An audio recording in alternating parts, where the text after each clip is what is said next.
плиту к ужину. Иван, я не знаю, как бы я тебе по-правдешнему это знаешь, как делал? Иван, готовим, вот она у нас будет греться. Будем готовить грибы. Если попадется... Оп, видите, пол... Ого! Вот что творит. О! Класс. И любой...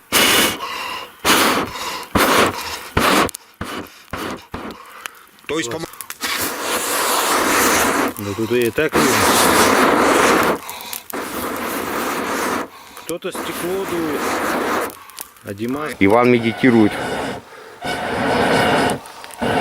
Вот так получается, ребята. Такая медитация.